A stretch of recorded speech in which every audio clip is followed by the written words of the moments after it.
अस्सलाम वालेकुम। सब दिखाया जाएगा। लेक्चर 77 स्टार्ट करते हैं कैफ 1 का।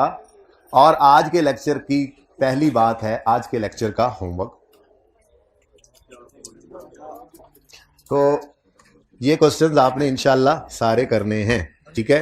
नहीं ये कल ही करने हैं। अगेन बात सुने, आपको मैंने कल होमवर्क देके भेजा था, वो भी काफी सारे सवाल थे, 8-10 होंगे,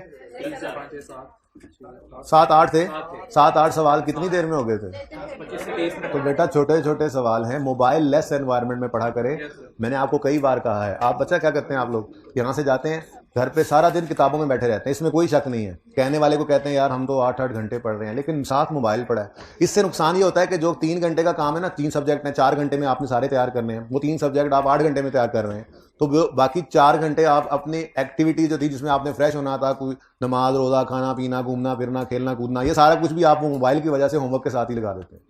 तो आप कभी ट्राई करके देखें। मैं तो पहले दिन से कह रहा हूँ कि होमवर्क करने बैठो मोबाइल लेस एनवायरनमेंट में, तो आपको पता लगेगा कि वाकई 1 घंटे का अगर होमवर्क कहा जाए तो वो 1 घंटे का ही होता है, 1.25 घंटे का होता है। उसके बाद टाइम आपके पास फिर फ्री हो जाता है, ठीक है ना? तो ये छोटे छोटे क्वेश्चन ही हैं। अगेन मैं एक क्वेश्चन जो करवाऊंगा उसमें सारा कुछ ही होगा, लेकिन फिर उनमें से हर एक कॉन्सेप्ट की अलग अलग, इसे चुप करा दो यार किसी तरह से, कोई 2-4 लोग मिलके ना इसको, साथ वाले दोनों तो करवा, साथ वाले को, हाँ इसे, हाँ 3-4 पिछले भी 2-3 इसकी रिक्वेस्ट करो। अगले वाले मुड़ के जरा पीछे यार, थोड़ी रिक्वेस्ट कर लो यार इससे, यार कोई मिन्नत कर लो, वरना मैं आ जाता हूँ, हाथ बांध देता हूँ आपके सामने। नहीं आपको चुप तो आ नहीं रही है, मतलब स्टेन गन है मुंह में लगाई हुई, जुबान लगाई हुई। छोटे छोटे सवाल हैं, इसलिए करने जरूरी है कि देखो अब कल वाला काम अगर आप ना जाके घर करते, मैंने तो एक सवाल करवाना है। अब एक सवाल में एक चीज़ में बहुत ज़्यादा डिटेल में जाऊंगा, लेकिन वो एक सवाल में आज मैंने आपको बोनस स्प्लिट कंसोलिडेशन ये सिखाना है। मैंने तो एक सवाल में सिखा देना है, लेकिन इन सवालों के अंदर यहाँ पे सिर्फ बोनस चलेगा विद मार्केट प्राइस इशू वाला शेयर, ठीक है? यहाँ पे सिर्फ स्प्लिट और कंसोलिडेशन चलेंगे। तो हर कॉन्सेप्ट के अलग 5-5, 6-6, 7-7 सवाल हैं। वो मैक्सिमम भी 2 से 3 मिनट के अंदर हो जाने वाले सवाल हैं। बहुत देर लगाएं तो 5 मिनट में कर लेंगे, लेकिन 1-2 सवालों पे टाइम लगेगा, उसके बाद फिर और स्पीड आ जाएगी। ये मैं चाह रहा हूं कि आपकी ये जो कॉन्सेप्ट आज पढ़ें वो रूटीन बन जाए आपके लिए। तो ये करना बेटा जरूरी है। बाकी आपकी मर्जी है, ओए ये वो करें या जो मर्जी करें, ठीक है? अल्टीमेटली होमवर्क करेंगे तो इस दफ़ा पास होने की नीयत है, नहीं करेंगे तो फिर अगली बार की नीयत है आपकी, ठीक है? तो इसकी पिक्चरें ले लें। ये होमवर्क सारा इंशाल्लाह आपने करना है और कल सख्ती से चेक किया जाएगा। अच्छा जी, एक सवाल में आ रहा होगा, ठीक है? 2 से 3 सवालों में मसला आ रहा है भाई को। अच्छा क्विकली ज़रा बता दो, मैं ज़रा सवाल के सफ़ा नंबर पे जाऊं। लेकिन मैंने पिछली क्लास में चूंकि डिस्कस नहीं किया, इसलिए मैं उनको सिर्फ निशान लगाऊंगा और अगली क्लास के लिए, कल के लिए उसको रख लूंगा। लेकिन जल्दी से मुझे बता दो। 3 में इशू था और ओहो अच्छा, वो तो चैप्टर है, चैप्टर पेज नंबर, ये देखो ये सारे होमवर्क लिखे हुए हैं इनके साथ में, घर से लिख के लाया हूँ। ये देखो होमवर्क, ये जो आपको मैंने एक सफ़े पे लिख दिया ना, ये वही सवाल है बीच में। कौन सा सवाल है? 493। वो हर तरफ होमवर्क छाया हुआ है, राशि लग गया होमवर्क का जी। 3 यकम जुलाई पे 56 इन इशू थे। यकम जुलाई पे नए 45,000 इशू हुए। फिर क्या मसला है इसमें बेटा? वो तो 15 को रिस्टेट किया है और 15 की ईपीएस है। 15 में देखो बेटा, ये देखो यकम जुलाई 15 पर there were 56,000 shares in issue. अब ईपीएस जो है वो 15 और 16 दोनों की निकालनी है। ये सारे नए इशू जो हुए हैं, सारे क्या एक ही इशू हुआ है? ये यकम जुलाई को नया इशू हुआ है 45,000 का। लेकिन हाँ, लेकिन यकम जुलाई 15 पे है ना। अब ईयर एंड अगर 30 जून हो बेटा, तो फिर यकम जुलाई 14 से 30 जून 15 होता है। फिर यकम जुलाई 15 से 30 जून 16 होता है। तो इस तरह से मामला चल रहा है ना थोड़ा सा। तो वो तो पिछले साल के शेयर्स थे, ये 56,000 तो पिछले साल के शेयर्स थे। पिछले साल की अर्निंग, ये तुम टाइम ज़ाया कर रहे हो मेरा, पिछले साल की अर्निंग्स 9 लाख हैं। 9 लाख डिवाइड बाय 56,000, ये पिछले साल की यानी 15 वाले साल की, यानी इस साल की ईपीएस है, ठीक है? क्योंकि उसने ये कहा यकम जुलाई पे ये इन इशू थे, मतलब 30 जून पे भी इन इशू थे, ओपनिंग थे। अब ये उसने नहीं कहा कि 15 में ये किस वक्त इशू हुए, दरमियान में हुए, शुरू में हुए। तो ज्यूम यही करोगे कि सारा साल इन इशू ही थे, ठीक हो गया? ये तो थी पिछले साल की बात। भाई उनका ये बंद तो नहीं हो गया? हाइब्रिड 2 का प्रोजेक्टर तो नहीं बंद हो गया? गर्ल्स वाला हाइब्रिड बेटा सही आ रही है तस्वीर, आवाज? हाथ खड़ा कर दें, ओके है? अच्छा ठीक है, हाथ हिलाने की जरूरत नहीं है, हाथ खड़ा कर दें बस जी। अच्छा लाइट ऑफ हो गई थी ना, मैं परेशान हो गया। अच्छा अब अगला साल शुरू हुआ और साल के पहले वो क्या थे, इन इशू, और ये क्या है, इशूड टुडे। इन इशू का मतलब ओपनिंग पड़े थे, ठीक है, सही है। थोड़ी अंग्रेजी ध्यान से पढ़नी थी। अब नए शेयर इस साल में कितने इशू हैं, 45। तो फिर इस साल के 56 जमा 45 कितने हो गए, 101 हैं। और इस साल का प्रॉफिट है कितने गया, 1500 डिवाइड बाय 101। मेरे दोस्त 30 जून 15 का मतलब यकम जुलाई 15 होता है। यकम जुलाई 15 पे ऑलरेडी इन इशू कितने थे, 56। मतलब ये पिछले साल के थे जो अभी भी पड़े हैं। फिर इस दिन नए 45 इशू हैं, तो वो नए 45 पीछे क्यों ले जा रहे हो भाई, हम समझ आई। बाकियों में भी ऐसा ही होना है मेरे ख्याल से, बाकियों में भी जो आप कह रहे थे 2-3 में, ठीक है, जरा पढ़ लेना, दोबारा मसला हो तो कल फिर पूछ लेना। ओके जी, ये डेट का मसला है, 31 दिसंबर नहीं है, 30 जून है, बस थोड़ा सा, तो कोई बात नहीं। फाइनेंशियल ईयर कोई से 12 महीने हो सकते हैं, इसीलिए कहा था तब बचपन में सिखाया था कि जब भी 31 दिसंबर से ईयर आपका हिल जाए तो आप ना हिल जाओ, इसलिए ऐसे लिख लो। इतना सा काम कर लेते तो हो जाना था काम। नहीं कहते हैं तो अगला क्या कर, कभी कभी करता है बेचारा है। नहीं भाई नहीं, आप बाकी में इसमें समझ आ गया, बाकी में भी देख के बताना, कल मसला हो तो मुझसे पूछ लेना। अच्छा जी अब बताएं जी, शुरू करें आज का काम। अच्छा जी, हमने कल क्या पढ़ा था, हमने कल सबसे पहले यह पढ़ा था कि प्रेफरेंस शेयर्स अगर इररिडीमेबल हैं तो ये इक्विटी की तरह से हैं, इक्विटी में नजर आएंगे, और इनका डिविडेंड भी जैसे ऑर्डिनरी शेयर्स का डिविडेंड है वैसे ही ये भी रिटेन्ड अर्निंग में माइनस होगा, लेकिन ऑर्डिनरी वालों से पहले। और अगर रिडीमेबल प्रेफरेंस शेयर्स होंगे तो वो लाइक डेट है, डेट ही है, बल्कि लाइक डेट क्या है, डेट ही है, लोन ही है, ठीक है। तो वो नजर कहां आएंगे, लायबिलिटीज में, और इनका डिविडेंड कहां नजर आएगा, प्रॉफिट एंड लॉस में, इंटरेस्ट एक्सपेंस।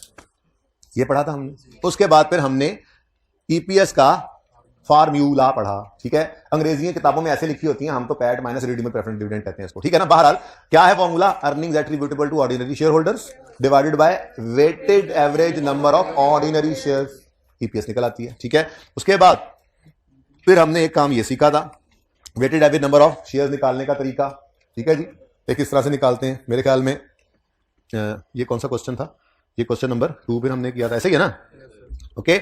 उसके बाद क्वेश्चन 3 में इसी की मजीद प्रैक्टिस की थी, और यही प्रैक्टिस आपने खूब की। कितने बच्चे होमवर्क करके आए हैं, पास होने वालों के हाथ देख लो भाई, कितने बच्चे होमवर्क आज करके आएंगे, इंशाल्लाह आज वाला होमवर्क भी करेंगे, कल करके आएंगे, आज वाला होमवर्क सारा, अब ये पास हो जाएंगे इंशाल्लाह। अच्छा जी, अब 3 चीजें आज हमने पढ़नी है सिर्फ। राइट इशू मैंने बिल्कुल नहीं छेड़ा, यहां से मेरे भाई उठा ले, ऐसे ना हो मैं ऐसे रखूं तो जी। 3 चीजें आज हमने नहीं पढ़नी है, वैसे तो 4 चीजें टोटल रहेगी बेसिक ईपीएस की कैलकुलेशन तक। हाँ एक छोटा सा कॉन्सेप्ट रहता है, मैंने ना वो डिसकंटिन्यूड ऑपरेशन वाली भी बात कर ली थी, याद है ना, वो आसान सी बात थी। तो शेयर स्प्लिट, शेयर कंसोलिडेशन और बोनस इशू, ये 3 चीजें आज पढ़ानी है। एक चीज रह जाएगी राइट इशू, ठीक है, वो कल पढ़ाकर बेसिक ईपीएस कॉन्सेप्ट वाइज पूरी हो जाएगी। कोई जरूरत पड़ी तो मजीद प्रैक्टिस की, संडे जाहिर है आगे आप उस पर खूब लगाएंगे ईपीएस पे आप, ठीक है। तो बेसिक ईपीएस उम्मीद है मंडे को डायल्यूटेड ईपीएस की तरफ हम चले जाएंगे, ठीक है ना। लेकिन मैंने आज राइट इशू बिल्कुल भी नहीं छेड़ा, और सुकून से मैंने ये 3 चीजें पढ़ाई हैं, क्योंकि बेसिक ईपीएस के अंदर बस यही चीजें ही हैं।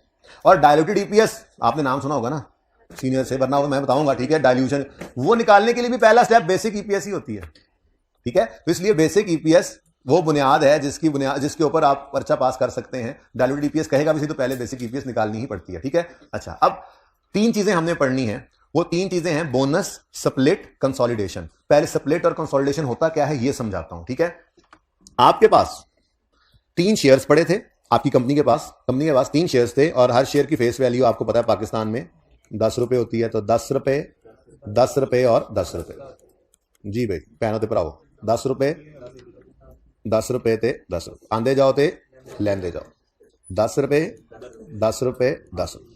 तो इन टोटल कंपनी के पास कितने पैसे पड़े हैं शेयर कैपिटल में, 30।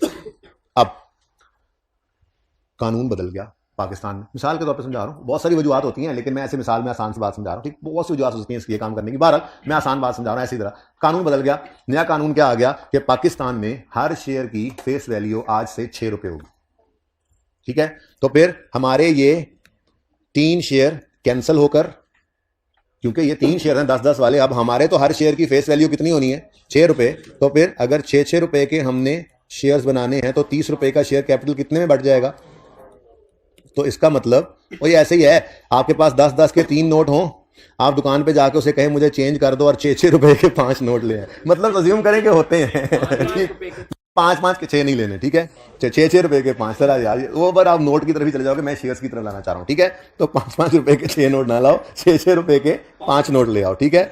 घर आके घर वाले कहेंगे चूना लग गया भाई को जी। तो भाई ये क्या हुआ है, देखो 3 शेयर्स होते थे कंपनी में, पहले कंपनी के 3 शेयर्स थे, लेकिन रूल बदला और शेयर स्प्लिट होकर अब कितने हो गए, 5। 2 शेयर्स नए इशू हो गए, 2 शेयर्स नए इशू हो गए। टोटल शेयर कैपिटल कितना है? तो मुझे बताओ, क्या अर्निंग्स में बूस्ट एक्सपेक्ट करना चाहिए? बड़ी अहम बात है, मैंने कल एक बात की थी कि जब नए शेयर्स इशू होते हैं तो क्योंकि पैसा बिजनेस में आता है, पैसा आएगा तो बिजनेस ग्रो करेगा, अर्निंग्स में बूस्ट एक्सपेक्ट करते हैं इन्वेस्टमेंट करके, ऐसा ही है ना। लेकिन क्या, अच्छा वो एक मिनट, वो क्या होता था, शेयर्स बढ़ते थे, नए शेयर्स इशू किए, शेयर्स बढ़े, अर्निंग्स में बूस्ट आप एक्सपेक्ट कर रहे थे, ऐसा ही है ना, क्योंकि नए शेयर इशू करके आपको कैश आया था तो अर्निंग का बूस्ट, तो शेयर्स बढ़े, अर्निंग का बूस्ट भी एक्सपेक्टेड है। लेकिन यहां पे भी शेयर्स तो बढ़े हैं, नंबर ऑफ शेयर्स तो बढ़े हैं। हम ईपीएस निकालते हुए डिनोमिनेटर में नंबर ऑफ शेयर्स देते हैं, बोलो, तो नंबर ऑफ शेयर्स बढ़ गए, लेकिन क्या अर्निंग्स का बूस्ट एक्सपेक्ट करते हो? ये प्रॉब्लम है ना। अब ईपीएस की कैलकुलेशन में हम ये बात क्यों पढ़ रहे हैं, तो शेयर्स बदल गए लेकिन अर्निंग का बूस्ट इन्होंने कोई नहीं देना, ठीक है। अब जाहिर सी बात है पिछले साल और इस साल की ईपीएस में इसकी वजह से डिटीरियोरेशन आ जाएगी, वो मैं बताता हूं आगे चल के। फिलहाल ये बताओ, शेयर स्प्लिट की समझ आई है? शेयर स्प्लिट किसे कहते हैं कि आपके शेयर्स बढ़ गए हैं, ठीक है, शेयर स्प्लिट में शेयर बढ़ जाते हैं लेकिन पैसे कोई नहीं और आते, ये बात समझ आती है? अच्छा, दूसरा कॉन्सेप्ट है जी शेयर कंसोलिडेशन का, वही 10 रुपए 10 रुपए 10 रुपए। तो हमारे पास 10-10 कंपनी के पास टोटल शेयर कैपिटल जो पड़ा था वो 40 रुपए था, और 4 शेयर्स थे उनके पास जो उन्होंने इशू कर रखे थे, आसानी के लिए समझा रहा हूं। अब आप 10-10 के 4 नोट लेकर गए दुकानदार के पास और उससे कहा भाई ये चेंज आप रख लो, मुझे ना बड़ा नोट दे दो, तो 40 वाला नोट लेके घर आ गए, ठीक है, होता है अगर, ठीक है, तो 40 वाला नोट ले आए। तो हुआ क्या है, क्या आपकी जेब में पड़ी हुई अमाउंट ऑफ कैश बढ़ी है? नहीं, करेंसी नोट्स 4 से कम होकर 1 हो गया, लेकिन आज भी आपके पास जेब में है तो वही 40 रुपए, ठीक है। तो ऐसा भी कभी होता है कि हुकूमत ने रूल बदल कर कहा अब से पाकिस्तान में हर शेयर की फेस वैल्यू 40 रुपए होगी, मिसाल के तौर पे, ठीक है जी। तो फिर आपके पास 4 शेयर्स पड़े थे, वो आपके कंसोलिडेट होकर 1 शेयर में जब बदल जाएंगे और 3 शेयर लॉस्ट हो जाएंगे। यहां क्या हुआ था, यहां 3 शेयर्स स्प्लिट अप होकर 5 बने थे, तो 2 नए शेयर्स आपके आ गए थे।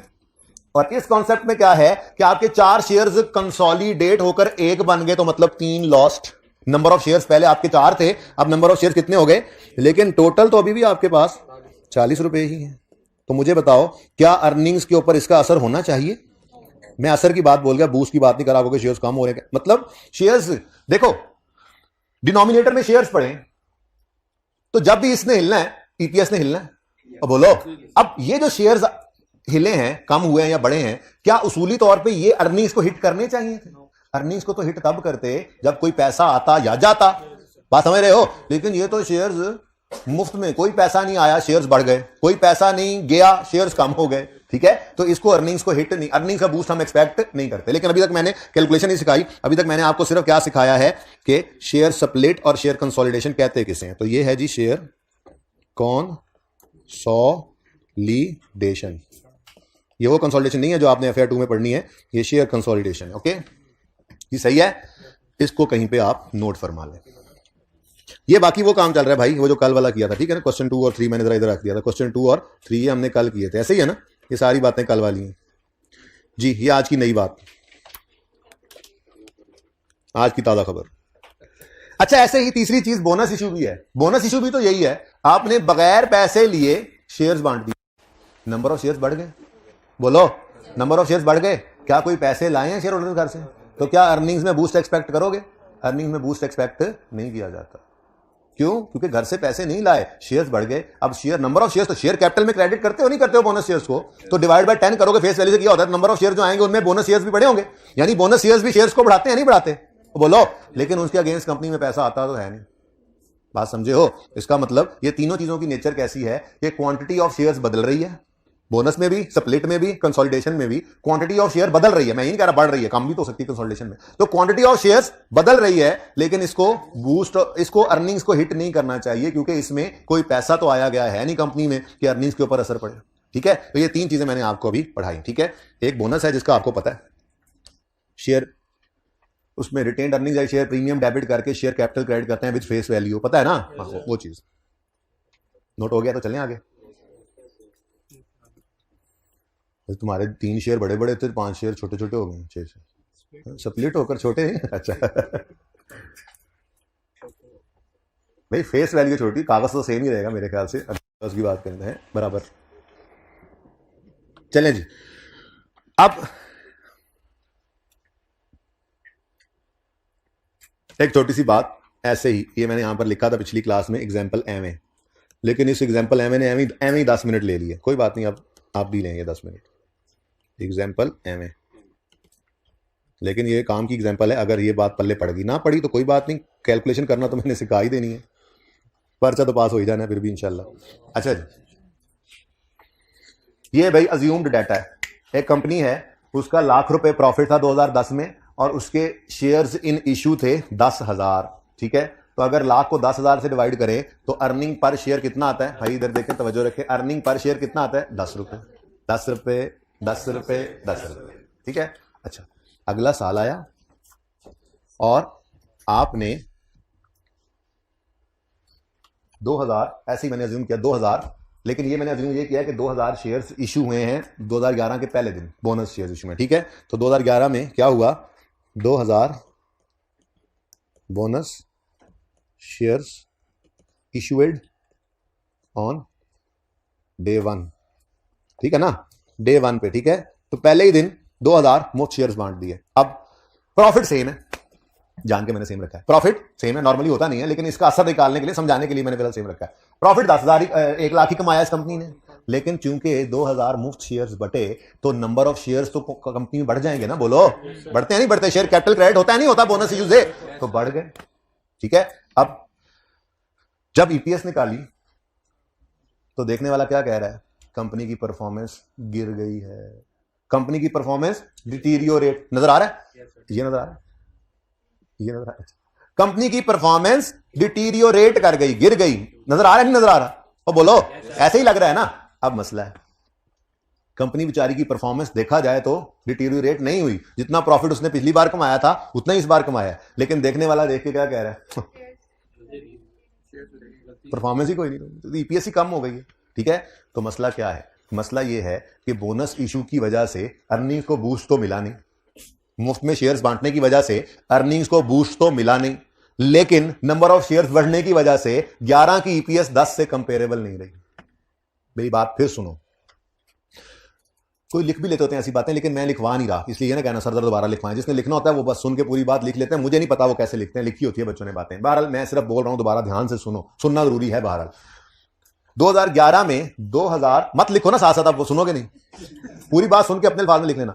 2011 में नए बोनस शेयर्स इशू होने की वजह से ईपीएस कम हो गई, लेकिन बोनस शेयर्स इशू करने से अर्निंग्स को तो पहले अच्छा जुमला बोला था मैंने, यूं बोला था 2000 मुफ्त शेयर बांटने से अर्निंग्स को बूस्ट मिला नहीं, 2000 मुफ्त शेयर्स बांटने से अर्निंग्स को तो बूस्ट मिला नहीं, लेकिन नंबर ऑफ शेयर्स बढ़ने की वजह से ईपीएस गिर गई।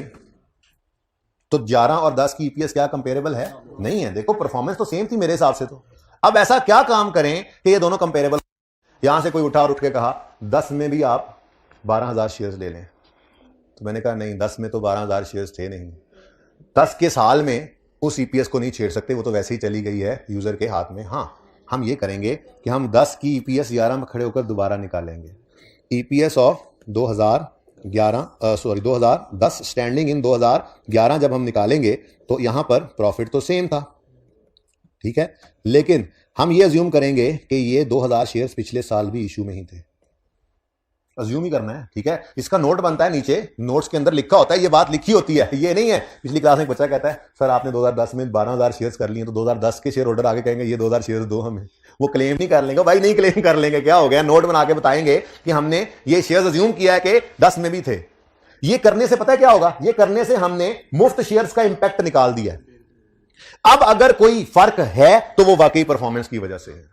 ये बात समझ आए हो, समझ आ रही है इस बात की, समझ आए हो, ठीक है। तो रीस्टेट कर रहे हैं हम, क्या कर रहे हैं, वो 10 में उसके ईपीएस मैंने कहा था फाइनेंशियल इनकम स्टेटमेंट के फेस के ऊपर नजर आती है, ठीक है। तो जो 2010 की फाइनेंशियल स्टेटमेंट उसकी अलमारी में पड़ी है, उसके अंदर ईपीएस 10 रुपए आ रही है, ठीक है। हमने कहा ये 10 रुपए की ईपीएस भाई तुम्हारी जो तुम्हारे पास है, इसको हम रीस्टेट कर रहे हैं। रीस्टेट क्यों कर रहे हैं, हमने सारे मुफ्त शेयर्स बांटे हैं, जिस तरह से 11 की 10 से कंपेरेबल नहीं रही है, तो हम ये अज्यूम कर रहे हैं कि 10 में भी ये बोनस शेयर्स इन इश्यू थे। अब अगर ये आपने असर निकाल दिया तो अब सही मानों में परफॉर्मेंस ही है। अगर ये बदली, कम हुई, तो ईपीएस कम होना हम कहेंगे परफॉर्मेंस गिर गई, और अगर ये बढ़ गई और ईपीएस बढ़ गई तो हम कहेंगे परफॉर्मेंस बेहतर होगी, क्योंकि हमने मुफ्त शेयर्स का इंपैक्ट दोनों में सेम कर दिया। यानी हमने बोनस शेयर्स को कांस्टेंट करके कहा अब करो कंपैरिजन, ठीक है। बात समझे हो। तो बहरहाल ये बातें आहिस्ता आहिस्ता समझ आएंगी, नोट शोट बनाएंगे, एंड पे जाके सारा कुछ फाइनेंशियल स्टेटमेंट दिखाया करूंगा, तुम्हें पता लगेगा आपको। सारी weighted average number of shares जो आप निकालते हो, वर्किंग तो आप अपने पास करते हो, फाइनेंशियल स्टेटमेंट में वो नंबर ऑफ शेयर्स भी लिख के बताते हो आपको। ऐसे नहीं होता कि ईपीएस बस ₹10 लिख के आप फेस पे फारिग हो जाओगे, वो आपको नोट्स में जाके फिर पूरा लिखना पड़ता है। Earnings attributable to ordinary shares कैसे निकली जी, पैट हमने उठाया, कोई रिडीमेबल प्रेफरेंस डिविडेंड है तो वो माइनस किया, ये सारा कुछ फाइनेंशियल स्टेटमेंट में आप नोट्स में लिख कर बताते हो। वो नोट बनाना सिखाऊंगा आपको, ठीक है। अभी तो कैलकुलेशन सीख रहे हैं, ओके। तो ये 2010 की ईपीएस क्या हो गई, ये क्या है, रीस्टेटेड। ये क्या है जी, रीस्टेटेड, ओके। थोड़ा सा भाई आप इधर हो जाए, आप भी जी बच्चों। तो रीस्टेटेड 11 की ईपीएस रीस्टेटेड है, 11 की ईपीएस रीस्टेटेड है, 11 की ईपीएस तो सही वाली है, रीस्टेट तो हुई 10 की, ठीक है। तो वही काम हमने किया, देखो जैसे आईएएस 8 में करते थे कि 11 की ईपीएस 11 में खड़े होकर निकाली और 10 की ईपीएस भी 11 में खड़े होकर निकाली। मसला क्या, तकलीफ क्या थी, तकलीफ ये थी कि बोनस शेयर्स 11 में इश्यू हुए थे, जिसकी वजह से हमें डर है कि 11 और 10 कंपेरेबल नहीं है, क्योंकि ये शेयर्स तो मुफ्त में बांटे हैं। तो हमने कहा चलो इसको कांस्टेंट कर देते हैं, ये कांस्टेंट हो जाए। अब अगर मिसाल के तौर पे 10 में प्रॉफिट था लाख और 11 में हुआ 80,000 और शेयर सेम हमने कर दिए, तो अब ईपीएस का गिरना परफॉर्मेंस का गिरना ही था। या बढ़ गया प्रॉफिट, ईपीएस इंप्रूव कर गई, तो हम क्या कहेंगे, हाँ अब इंप्रूवमेंट आई है, क्योंकि हमने क्या किया, ठीक है। तो ये एक एवं ही एग्जांपल थी। जरा ईपीएस चेक करो कितनी है, वो तो सेम ही हो जानी है, ₹8.33 पर शेयर, ठीक है बच्चों। तो ये अब कंपेरेबल होगी, क्योंकि आप देखो ना, हमने तो वैसे ही प्रॉफिट्स हमने वैसे ही सेम रखे हुए हैं, ठीक है। प्रॉफिट लास्ट ईयर का लेना और number of share current year के, जी नहीं, प्रॉफिट लास्ट ईयर का लेना है और नंबर ऑफ शेयर्स के अंदर बोनस का इंपैक्ट डालना है। मैं ऐसे कहूंगा, अगर कोई पैसे लेकर शेयर्स बेचे हुए हैं आपने, तो वो शेयर्स भी तो नंबर ऑफ शेयर्स में आ रहे होंगे, तो आपका जुमला तो गलत हो गया ना। फिर उन शेयर्स को तो हम नहीं कह रहे कि वो अर्निंग को बूस्ट नहीं देंगे। होश करो, ध्यान करो, तो जो कह रहा हूं अभी वो करो, कैलकुलेशन करते हैं, फिर एंड पे और इंशाल्लाह चीजें देखेंगे आहिस्ता आहिस्ता, सिलोली। मेरी स्पीड भी असल में ना मैथमेटिक्स ज्यादा है इसमें अकाउंटिंग से, इसलिए मैं बहुत सिलोली पढ़ा रहा हूं। आज बोनस स्प्लिट कंसोलिडेशन करा के बाद छुट्टी दे दी बच्चों को, ठीक है। होमवर्क ज्यादा है, अब मैंने एक ही सवाल में ये सब कुछ करना है, और आपके हर कॉन्सेप्ट के अलग अलग 5-5, 6-6, 7-7 सवाल हैं छोटे छोटे, ताकि वो आपका पक्का हो जाए कॉन्सेप्ट, ठीक है। अच्छा, बहरहाल ये क्या थी, ये एग्जांपल एवं थी, लेकिन इस एवं एग्जांपल से हमने एक रूल डिराइव करना है, और वो रूल ये है कि अगर सवाल में बोनस, सर्फ एक्सल और एरियल आए, अगर बोनस स्प्लिट, सवाल में अगर बोनस स्प्लिट और कंसोलिडेशन आ रहे हों, तो अज्यूम करना है, तो अज्यूम करेंगे कि कपड़े बहुत गंदे हुए पड़े, अच्छा, तो अज्यूम करेंगे कि ये हमेशा से बिजनेस में थे। तो ये हमेशा से थे, बस ठीक है, यहां भी पूरा हमेशा, ये हमेशा से थे, ओके जी, लिख लो इसको, ये रूल है, ठीक है। हमेशा से थे का मतलब पता है क्या है, हमेशा से थे का मतलब पता है क्या है, स्टार्ट ऑफ बिजनेस। तो मैंने तो अज्यूम यही किया ना कि मेरा साल पिछला ही है, बस एक समझो, मैंने बिजनेस स्टार्ट किया है पिछले साल में, ठीक है ना, 10 में, ओके बच्चों। 10 से देता है कि 10 से स्टार्ट किया है, 10 नहीं दिखाता, ये एवं एग्जांपल है यार। ये रूल को मैं जरा ऐसे कर लूं, ठहर जाओ फोटोग्राफर, ठहर जा। अगर फोन नया लिया है, अच्छा ये बताओ ना, अगर बोनस स्प्लिट कंसोलिडेशन सवाल में नजर आए तो अज्यूम करना ये हमेशा से थे। देखो ना, अभी मैंने यही अज्यूम किया ना, हालांकि 11 में मैंने बोनस इशू किया है, लेकिन अज्यूम क्या किया कि ये 10 में भी था। तो अब साथ ही मैंने, क्योंकि मेरी एग्जांपल है ना, एग्जांपल है, तो मैंने साथ ये भी बता दिया कि मैंने बिजनेस 10 में स्टार्ट किया। ठीक है, अच्छा अगर 9 में भी किया होता तो 9 का डाटा ही नहीं है मेरे पास, तो 10 तक ही जा सकते थे ना, वैसे ही 10 तक जा सकते हैं। अब शुक्र करो ये स्टार्ट ऑफ था, अगर एंड पे होता तो या दरमियान में होता तो इस साल के अंदर भी उसको स्टार्ट पे लाना पड़ता। ये सिखाता हूं अभी। ठीक है, चलें छोड़े एग्जांपल, एवं ही थी ये। चलें पढ़ें, आप पढ़ना शुरू करें। अच्छा जी, अब आपने और मैंने मिलजुल कर सीखना है बोनस, स्प्लिट और कंसोलिडेशन की अकाउंटिंग को, यहां पर वेटेड एवरेज शेयर्स निकालते हुए। ठीक है, तो बोनस इशू की एंट्री होती है, बोनस इशू की एंट्री होती है, क्या एंट्री होती है? रिटेन्ड अर्निंग या share premium debit, share capital credit. Split की एंट्री होती है? सोचो, स्प्लिट की कोई एंट्री नहीं, कंसोलिडेशन की कोई, यानी कि शेयर स्प्लिट और शेयर कंसोलिडेशन की कोई एंट्री नहीं होती। ठीक है, बोनस की एंट्री होती है, लेकिन आप पैसों के शेयर इशू करें तो अर्निंग्स में बूस्ट एक्सपेक्ट करते हैं, बोनस इशू करें, स्प्लिट करें, कंसोलिडेशन करें तो फिर आप अर्निंग्स में बूस्ट एक्सपेक्ट नहीं करते। ठीक है, इसलिए अगर मार्केट प्राइस पे शेयर इशू करें तो आपने रीस्टेट नहीं किया था पिछले साल को, किया रीस्टेट कल? मार्केट प्राइस पे शेयर इशू किए ना, मैंने दोनों सवालों में जो करवाए थे, आपने भी घर पे जो सवाल किए मार्केट इशू वाली थे ना, मार्केट प्राइस पे शेयर इशू किए, तो किसी भी साल में आपने रीस्टेट नहीं किया था पिछले साल को। लेकिन अगर खुदा ना खासा सवाल में बोनस, स्प्लिट या कंसोलिडेशन आ जाएगा तो आपको रीस्टेट करना पड़ेगा कंपैरेटिव ईयर को, क्योंकि वो कंपैरिजन में रहता नहीं है। तो आपने क्या अज्यूम करना है फिर कि अगर ये तीनों होंगे तो ये अज्यूम करेंगे कि हमेशा से ये थे। ओके, सही है। अब ना जरा अल्लाह ना करे उसने तस्वीर मिटा दी हो, मुझे लगता है कि साकिब ने ना पिछले साल वाली पिक्चर मिटा दी है, शुक्र है। अच्छा देखो, अभी सारा नोट, सारी पिक्चर नहीं लेनी, ये सारी चीजों में से ना ये चीज अभी कल पढ़ानी है आपको, ये चीज कल पढ़ानी है, तो मैं वहां पर आपको दोबारा टेबल बना दूंगा ये, या कॉपी करके ले आऊंगा, जो भी है वो तस्वीर कल पूरी भी बना लेना। फिलहाल ये जब आपने अगर घर पे नोट भी करना चाहो ना तो फिर 4 हिस्सों में पेज को डिवाइड करके चौथा हिस्सा छोड़ देना, लेकिन मैं ये अभी छुपा रहा हूं। मैंने अभी तक आपको सिर्फ ये पढ़ाया, कल हमने पढ़ा था share issue at market price, entry आपको पता ही है। तो अगर शेयर इशू हो एट मार्केट प्राइस तो boost in earning is expected, बिल्कुल एक्सपेक्टेड। क्या कंपैरेटिव्स को रीस्टेट किया था आपने कल? नहीं किया था। ऐसे ही है, आज हमने बात करनी शुरू की है बोनस, स्प्लिट, कंसोलिडेशन। बोनस की एंट्री आपको पता है, retained earning, debit, share capital credit होता है विद फेस वैल्यू, लेकिन स्प्लिट और कंसोलिडेशन की कोई जनरल एंट्री नहीं होती। ये तीनों जब हो तो real boost, no real boost in earning is expected.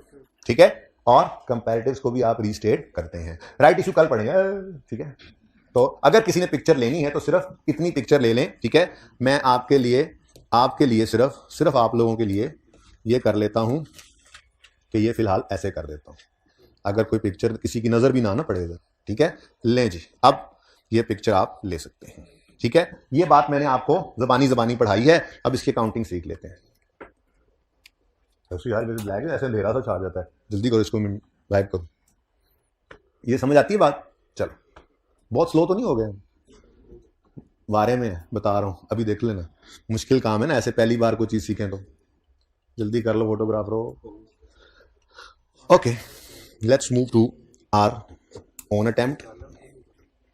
मेरे प्यारे बच्चों, क्वेश्चन नंबर 4 है, और क्वेश्चन नंबर 4 का सोल्यूशन इधर देखना जरा, सिर्फ इतनी सी जगह पे आना है,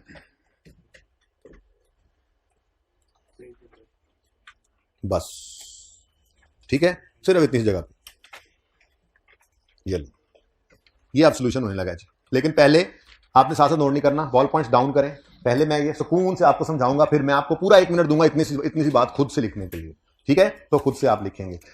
हमने एक एनालिसिस किया करना है, जब भी बोनस इशू आए, स्प्लिट इशू आए, शेयर स्प्लिट आए या कंसोलिडेशन आए, तो हमने क्या करना है, सिर्फ इन 3 के केस में, बोनस, स्प्लिट, कंसोलिडेशन, इनके केस में हमने क्या करना होता है, हमने एक एनालिसिस करना होता है। वो कैसे करते हैं वही तो सिखाने लगा, लेकिन सिर्फ इन 3 के केस में। राइट इशू में भी करेंगे, लेकिन वो थोड़ी डिफरेंट वर्किंग है, इसलिए एनालिसिस वाली वर्किंग में बस ये 3 ही चीजें होंगी। और मार्केट इशू पर हमने कोई एनालिसिस नहीं किया था, कल हमने काम कर लिया तो टोटल ये मैंने जो टेबल दिखाया था ना, टोटल ये 5 ही चीजें हैं। या हम शेयर्स पैसे लेकर इशू करते हैं प्रीमियम वाले बाहर के लोगों को, या हम शेयर्स कुछ डिस्काउंट पे एग्जिस्टिंग शेयर होल्डर्स को इशू करते हैं, राइट इशू, या हम शेयर्स मुफ्त में, या हम शेयर स्प्लिट करेंगे, या कंसोल। इसके अलावा कुछ भी नहीं है बेसिक। वो पार्टली पेड शेयर्स का एक कॉन्सेप्ट है जो रह जाएगा बीच में फिट करना, वो किसी बार कर लेंगे। वैसे ये 5 ही चीजें हैं बेसिक ईपीएस के अंदर।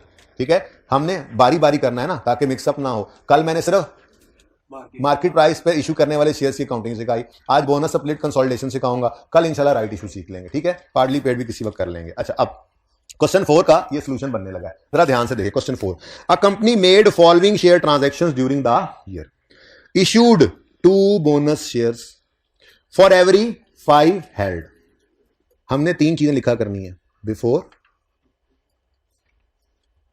न्यू और आफ्टर। बस ये हमारा एनालिसिस, ठीक है, वेरी सिंपल। मैं दोबारा करूंगा मिटा के, अभी कोई नोट ना करे प्लीज। इधर देखें, कंपनी ने बोनस शेयर इशू किए 2 शेयर्स फॉर एवरी 5 हेल्ड। 5 पड़े थे जिसके पास, उसको 2 नए शेयर्स मिले। तो बिफोर बोनस कितने थे? 5। नए कितने इशू किए? 2। तो आफ्टर बोनस कितने हो गए? 7। तो ये 7 फिर आपने क्या निकाला है? बैलेंसिंग निकाला है ना, ओके। तो बिफोर, न्यू, आफ्टर, ये मैं दोबारा करूंगा, फिर उसके बाद तीसरी बार आपने करना है, ठीक है, समझ आई। 2 bonus shares for every 5 held, 5, हर 5 वाले को 2 नए शेयर्स दिए। तो बोनस इशू से पहले कितने शेयर थे? 5 हर बंदे के पास, ठीक है, ऊपर मल्टीप्लाई कर लेते ना शेयर होल्डिंग। तो बोनस इशू से पहले कितने शेयर्स थे? 5। नए कितने इशू किए? 2। तो आफ्टर बोनस कितने हो जाएंगे हर 5 वाले के हाथ में? 7, ठीक है। आगे बढ़ते हैं। There was a, number 2, there was a share split whereby every 3 became 5, every 3 became 5। Before split थे 3, आफ्टर स्प्लिट हो गए 5। इसका मतलब यहां पर तो फिर इसको बैलेंसिंग निकालना पड़ेगा। न्यू कितने इशू हुए जी? 2 नए इशू हुए बेटा, कैसे? कोई भी नहीं। हाँ, तो स्प्लिट करके जब 5 बने हैं, कितने गया? ये जब 3 को स्प्लिट, ये इसी की एग्जांपल मैंने बनाई हुई है, ठीक है ना। इसीलिए वो आप कह रहे थे कि 5 रुपए के 6 कर लें, लेकिन मैंने ना चूंकि ये समझाना था ना, इसलिए जी। बेटा इधर देखो, नंबर ऑफ शेयर्स कितने थे? 3। ये 3 शेयर्स फाड़ के फेंक दिए और 5 नए शेयर इशू किए हैं। तो पहले 3 शेयर्स तो थे ना, आप फाड़ के नहीं फेंको, आप इनको साइड पर रखोगे तो फिर हर एक को काट के 6 करना पड़ेगा। खैर वैसे समझा रहा हूं आसानी के लिए। तो पहले कंपनी के पास इस शेयर कैपिटल के अगेंस्ट कितने नंबर ऑफ शेयर्स थे? 3। अब इसी शेयर कैपिटल के अगेंस्ट कितने हो गए? 5। तो फिर पहले से 3 क्वांटिटी तो मौजूद थी, तो 5 पर जाने के लिए 2 नए इशू किए, तो 5 हुए ना। बात समझिए, 5 शेयर्स अब कंपनी के पास है, पहले कितने थे?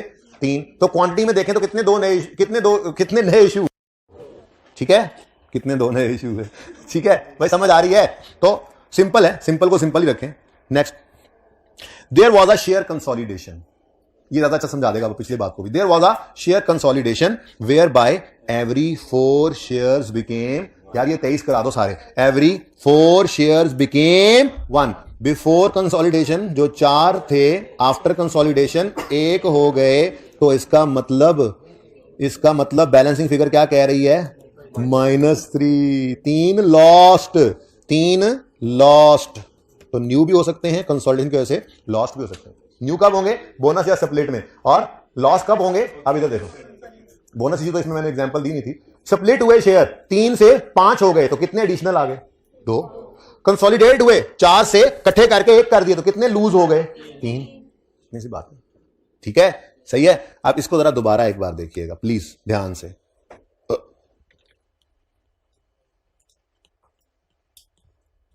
बैलेंसिंग बुलेंसिंग जरा मुश्किल से लिखा था, इसलिए मैं वो लिखा रहने दिया, ठीक है। अच्छा, माफ कर देना इस पे जी। Issue 2 bonus shares for every 5 held. 5 थे बिफोर बोनस, 2 नए इशू किए, तो आफ्टर बोनस 7 हो गए। नेक्स्ट, शेयर स्प्लिट हुआ वेयर बाय 3 बिकेम 5। अब इसमें बैलेंसिंग दरमियान वाला निकलता है, ठीक है। शेयर स्प्लिट हुआ whereby every 3 became 5, every 3 became 5, तो मतलब 2 नए इशू करेंगे तो ही 5 बनेंगे ना, ठीक है। और लास्ट में शेयर कंसोलिडेशन हुई वेयर बाय 4 बिकेम 1, 4 बिकेम 1, तो मतलब 3 फिर फाड़ के फेंकोगे तभी 4 से 1 पे आओगे क्वांटिटी में, ठीक है। अब ये एनालिसिस आपने खुद करना है, सोल्यूशन नहीं देखेंगे अच्छे बच्चे मेरे। ये लो, जल्दी से पहले कर लो ये, फिर सोल्यूशन सामने करता हूं, फिर पिक्चर ले लेना। जल्दी कर लो, जल्दी। बहुत स्लो हो गया हूं मैं एकदम से। असल में ना आईएस सेम इक्विटी वो बेस पहले बनी हुई थी, इन चीजों की ना बेस नहीं बनी है ना, पहली बार देख रहे हैं, तो इसलिए स्लोली सेम इक्विटी से पहले शेयर कैपिटल, रिटेन्ड अर्निंग्स पढ़ते आ रहे थे, सरप्लस क्या होता है, एंट्रीज आती थी, फॉर्मेट सीखा, आईएस 8 में भी वही चल पड़ी चीजें। ये थोड़ा सा जरा डिफरेंट है, इसलिए थोड़ा सा स्लो हो गया हूं।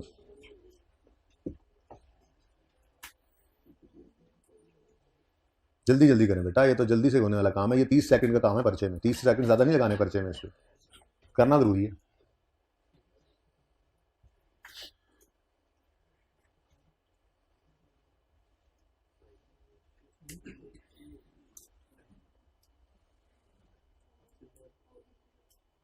डन जी, ओके। इसमें पिक्चर लेने की जरूरत नहीं है, अब तो पिक्चर लेने की अब तो आपने खुद ही कर लिया ये काम।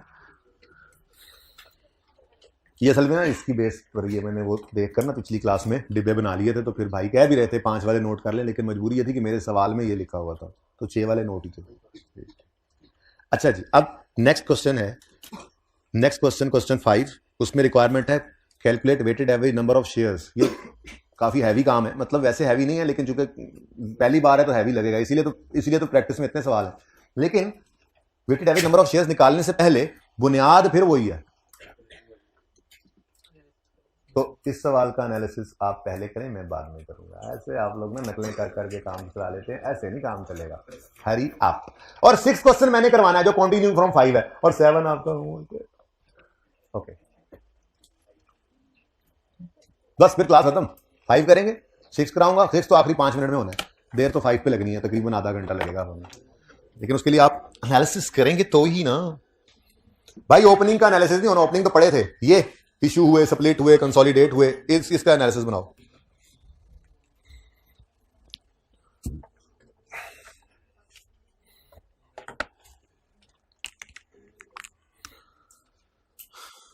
है कोई जो बना चुका?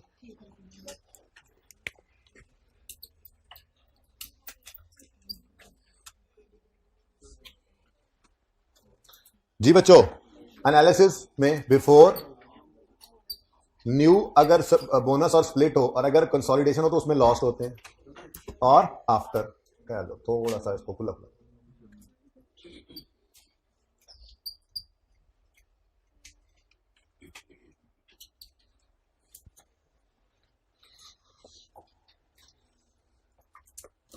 जी बच्चों आओ, ओपनिंग चूचे कुकड़ियां आओ आओ आओ, वो वाला नहीं, आओ। Company had 12,000 opening shares, opening थे। Company made following transaction during the year 15 पहली यकम फरवरी को हुई। 3 bonus shares for every 4 held. तो एनालिसिस में हम आप कर रहे हैं बोनस इशू का एनालिसिस। जी बोनस इशू क्या कह रहे हैं जी? 4 for every 3 bonus shares for every 4 held. अच्छा, तो बिफोर बोनस जिसके पास 4 पड़े थे उसको 3 नए शेयर्स इशू कर दिए, तो आफ्टर बोनस 7 शेयर्स अब उसके हाथ में होंगे। ठीक हो गया? नेक्स्ट 1 अप्रैल डेट सेट देखेंगे जब वेटेड एवरेज निकालना है तो, ठीक है। Share split whereby 2 became 7। तो शेयर स्प्लिट करने लगे हम, शेयर स्प्लिट। जी शेयर स्प्लिट, शेयर स्प्लिट फिर पढ़ते हैं, मैं भूल गया। शेयर स्प्लिट है whereby 2 shares became 7। 2 became 7, 2 बन गए 7, 2 बन गए 7। तो पहले 2 थे, बिफोर जो 2 थे वो बाद में क्या बन गए 7। इसका मतलब 5 नए शेयर इशू किए फिर आपने, तब कहीं जाकर ये 2 7 में कन्वर्ट हुए। इतनी बार ये घर पे अब काम करोगे ना आप, इसलिए ज्यादा सवाल दिए कि कल तक इंशाल्लाह ये एरिया, क्योंकि ये एरिया ज्यादा होमवर्क देने का मकसद आपको तंग करना थोड़ा ही है। आप ज्यादा का मतलब ये भी नहीं है कि ये 4 घंटे का होमवर्क है, ये अगर आप नियत से करोगे तो 1.25 घंटे के अंदर ये होमवर्क हो जाएगा, इससे ज्यादा का होमवर्क है ही नहीं, ठीक है। लेकिन मसला ये क्या, 2 सवाल करने के बाद बड़े सवाल कर लिए, ओए होए। अगर मैसेज चेक कर लें क्या है, अगर चाय पी आते हैं चलो फिर आके करेंगे, नहीं फिर फायदा नहीं। आप सिर्फ 1.25 घंटे में मोबाइल साइड पे रख के ये सवाल करने हैं आपने, जितने हो जाए कर लेना, बाकी छोड़ देना, छुट्टी। वो बचेंगे ही नहीं इंशाल्लाह, बचेंगे ही नहीं इंशाल्लाह, आई बेट बचेंगे ही नहीं, ठीक है। और अगर बच जाए तो 15 मिनट मेरे लिए और लगा लेना, बचेंगे नहीं इंशाल्लाह। मेरे जैसे स्लो बच्चे भी तो होते ही है ना यार, ठीक है। अच्छा सुनो, next share consolidation. Share consolidation पढ़ते हैं। यकम सितंबर को शेयर कंसोलिडेशन हुई वेयर बाय 5 बिकेम 4। 5 बिकेम 4, 5 थे बन गए 4, मतलब 1 हो गया लॉस्ट। ठीक है, ये भी ब्रैकेटें जी, डन। तो ये एनालिसिस था, ये हमारी वर्किंग होती है। तो वर्किंग 1 ये थी। वैसे तो वेटेड एवरेज भी हम वर्किंग 1 में करते थे, याद है, लेकिन आज वो हमारी रिक्वायरमेंट है इस सवाल की। तो वर्किंग 1 क्या है? एनालिसिस। ये क्वेश्चन नंबर फिलहाल चल रहा है 5, ठीक है, 4, हाँ, लेकिन कॉन्सेप्ट भी 4 वाला लगा, ठीक है। चलो जी, अब भाई चलते हैं मुद्दे पे जो रिक्वायर्ड था। रिक्वायर्ड क्या है? अब अगेन साथ साथ नहीं, ठीक है, अब रुक जाओ दोबारा, ओके, क्योंकि अभी फिर आपने कहना सर ये तो बताया नहीं आपने, इतनी लंबी वर्किंग हो जानी है। अच्छा, तो हमने यहां पर निकालना है जी weighted average number of ordinary shares. भाई फॉर्मेट मत बनाओ, जो बना रहे हो मत बनाओ, बता रहा हूं मत बनाओ। डेट, डिस्क्रिप्शन के लिए आज खुली जगह रखनी है, क्योंकि आपको पता है हमने कैलकुलेशंस करनी है। बोनस शेयर्स इशू हुए तो कितने हुए वो निकालने के लिए कैलकुलेशन होगी, फिर स्प्लिट ऐसे ही राइट इशू आएगा आने वाले दिनों में। तो थोड़ी सी डिस्क्रिप्शन की अब जगह बढ़ गई है। अब आप बड़े हो गए ना, आप दूसरी क्लास है, weighted average number of share वैसे ही थोड़े रहना जैसे पिछली क्लास में था, ठीक है जी। अच्छा, बस कर दो यार, कुछ तो शर्म कर दो। तुम उसको चुप कराने वालों की बजाय तुम खुद बोलने वालों में बन जाओ जी। उसके यहां पे क्या आएगा जी?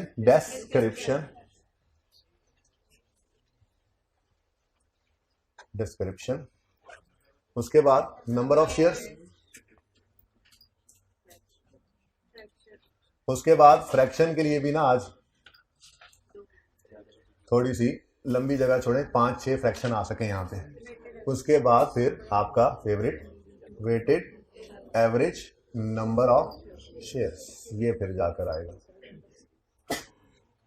सुभान अल्लाह, ये वर्किंग है, ठीक है। अब इसलिए कह रहा हूं बाद में पिक्चर भी ली जा सकती है, जरा ध्यान से इत्मीनान से देख लो। वैसे मैं पहला स्टेप करके, 2 स्टेप्स में ये वर्किंग होती है, तो मैं पहला स्टेप करके रुक जाऊंगा, उतना आपने पहले कर लेना है। फिर दूसरा स्टेप जो जिसने आपको परेशान करना है वो मैं करूंगा, फिर मैं चलो घर जाओ, ठीक है। अच्छा, तो नहीं समझ आ जाएगा इंशाल्लाह। शुरू करते हैं जी। Uh company had 12,000 opening number of shares on यकम जनवरी 15। यकम जनवरी 15 ओपनिंग शेयर्स कितने हैं जी? 12,000, ठीक है, वो तो बाद में देखते हैं। आगे बढ़े, ये फेल हो गया। 1 फरवरी company made following share transaction during the year ended 31 दिसंबर 15। तो पहली ट्रांजैक्शन शेयर ट्रांजैक्शन क्या हुई?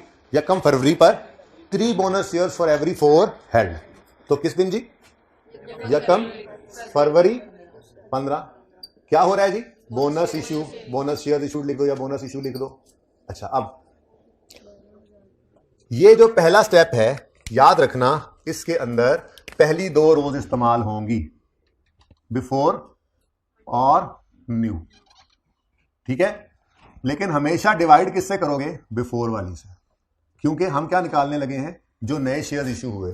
ये वैसे ही है जैसे हम कहते थे given amount over given amount percentage into required amount. तो जो हमारे पास शेयर्स पड़े हैं ये बिफोर बोनस वाले हैं, तो इनको डिवाइड करेंगे बोनस वाली फिगर से, और हम निकालने लगे हैं न्यू शेयर्स, तो मल्टीप्लाई कर देंगे न्यू वाले से, तो हमारे बोनस शेयर्स आ जाएंगे, ठीक है। आप कहोगे सर पहले आप परसेंटेज में करवाया करते थे ये काम, आंसर सेम ही आएगा। वैसे कर लेते हैं, लेकिन इस टॉपिक में परसेंटेजेस नहीं। हमने क्या सीखा था?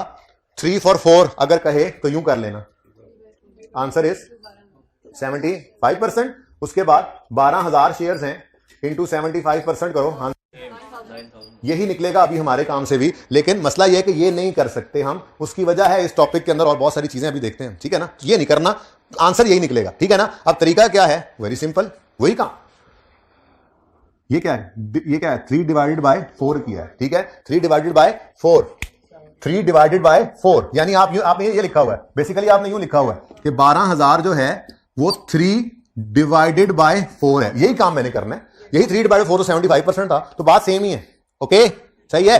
गिवन 12,000 जो है ये बिफोर वाले हैं ना, इसको डिवाइड करोगे बिफोर से, मल्टीप्लाई करोगे न्यू से, ठीक है ना। तो जो मर्जी कर लो, सिर्फ ये ऐसे ध्यान से कर लो, तो जो मर्जी कर लो, बिफोर नहीं डिवाइड होना और न्यू नहीं मल्टीप्लाई होना, जैसे मर्जी सोच लो, ठीक है, ओके। अच्छा चलो, अब बोनस शेयर इशू हुए, ठीक है। हमने क्या कहा जी? हमने कहा जी, लिखेंगे जरा इस तरह से, 12,000 शेयर्स पड़े थे, ठीक है जी। अब डिवाइड करना है इनको, बिफोर से मल्टीप्लाई करना है न्यू से। डिवाइड किया 4 से, मल्टीप्लाई किया 3 से, ठीक है। तो divided by 4 multiplied by 3, answer is नहीं, पहले तो फ्रैक्शन लगा दो, ठीक है। वो मैं भूल ही गया था जिस बात में आके, ठीक है जी, वो मैं भूल ही गया था। तो यकम जनवरी से 31 जनवरी, यकम फरवरी को तो नए शेयर इशू हो गए, तो ये कितना अरसा? ये 1 महीना, ठीक हो गया। अच्छा अब बताओ, वही 9,000 आया कि नहीं आया? वही 9,000 आया है, टोटल आ गया 21,000। अच्छा जी 21,000। अब अगली जो ट्रांजैक्शन भी होगी वो फिर 12,000 शेयर्स को देखकर होगी या 9,000 को? इन दोनों को नहीं, 21,000 को। अगली बात इससे आगे चलेगी, अगर अब टूटेंगे तो 21,000, ये नंबर ऑफ शेयर्स होते हैं। टूटेंगे 21,000, जुड़ेंगे 21,000, बोनस इशू में जाएंगे 21,000, आगे जो भी होगा वो किसी 21,000 के साथ होगा। ठीक है ना? ओके चलें आगे। मैं पहला स्टेप कर रहा हूं अभी, पहला स्टेप। ठीक है, पहले स्टेप में सिर्फ पहली 2 रोज ये नहीं इस्तेमाल हो रही, पहली 2 रोज वो एनालिसिस में इस्तेमाल कर दी, वो दूसरे स्टेप में होगी इस्तेमाल। ओके, फिलहाल पहली 2 रोज तो सिंपल, बिफोर से डिवाइड, ये पर्चे के लिए इतना बहुत है। एनालिसिस ध्यान से करो, बिफोर वाले से डिवाइड, न्यू वाले से मल्टीप्लाई, नए शेयर्स निकल आएंगे, लेकिन मैंने समझा भी दिया आपको। ठीक है, आगे बढ़ते हैं। आगे क्या हुआ जी? यकम फरवरी के बाद यकम अप्रैल 15 शेयर स्प्लिट, बस टू शू वो सब कुछ कर लिया हमने। बस ये देखो क्या डेट है, क्या हुआ है, बाकी एनालिसिस से हमें सब कुछ मिल जाता है। ठीक है ना? उस पर 30 सेकंड वैसे नहीं लगाने पर्चे के स्टार्ट में आपने। ओके, तो 1 अप्रैल को लोग ऐसे फूल बनाते हैं आपको, हमने तो शेयर स्प्लिट किया जी, शेयर स्प्लिट हुआ। अच्छा अब इधर रुक जाओ, और पहले यहां पर फ्रैक्शन, ये तो याद है ना आपको कि यहां फ्रैक्शन नहीं लगाते, मैंने कहा था यहां फ्रैक्शन नहीं लगाना। ठीक है ना? वो बाद में मिटा दूंगा रेड वाला जी। फरवरी और मार्च 2/12। ठीक है, अच्छा अब बस छोड़ो, आंसर नहीं लिख रहे ना, खुदा ना खास्ता, अभी तो आगे बहुत कुछ होना है, इसलिए मैंने आंसर ही लिखा ना ही, ये कहा साथ साथ नोट करके। आप जिन्होंने आंसर तेजियां दिखाई है ना, वो दोबारा से काट के नया करेंगे। अच्छा नेक्स्ट क्या? Share split. अब शेयर स्प्लिट हुआ है तो 21,000 शेयर स्प्लिट होकर कुछ मजीद बढ़ जाएंगे, ऐसे ही है। अब 21,000 ये बिफोर स्प्लिट है, ठीक है ना? ये बिफोर स्प्लिट है, पर हम जाना चाह रहे हैं 5 ऐड करके आफ्टर पे। तो नए कितने शेयर इशू कर रहे हैं? तो मैंने कहा कि पहले स्टेप में हमेशा पहली 2 रोज यूज होंगी, और हमेशा ही बिफोर ने डिवाइड होना है और न्यू ने मल्टीप्लाई होना है। पर्चे के लिए रट्टा भी लग सकता है, लेकिन इतनी प्रैक्टिस कर लेना कि वो वैसे ही रटे में आ जाए। ठीक है ना? प्रैक्टिस ज्यादा कर लेना, लेकिन समझते अभी तो समझना है। ठीक है, तो बिफोर से डिवाइड करोगे, ड्यू से मल्टीप्लाई, तो नए शेयर्स आ जाएंगे जो स्प्लिट की वजह से नए शेयर इशू करने हैं। ठीक है, तो इधर देखो, divided by before, divided by 2, multiplied by new, multiplied by 5, तो कितने नए शेयर इशू किए? 5200। ठीक है जी, अब फिर टोटल करो 73,500। अब आगे जो कुछ भी होगा इनके साथ होगा। ठीक है, आगे कुछ है या क्लोजिंग है? यकम सितंबर को भी कुछ है, शेयर कंसोलिडेशन। बस आगे इधर नहीं पढ़ना, वो एनालिसिस में हुआ पड़ा है। ठीक है, तो यहां आकर लिखा हमने 1/9/15 शेयर कंसोलिडेशन,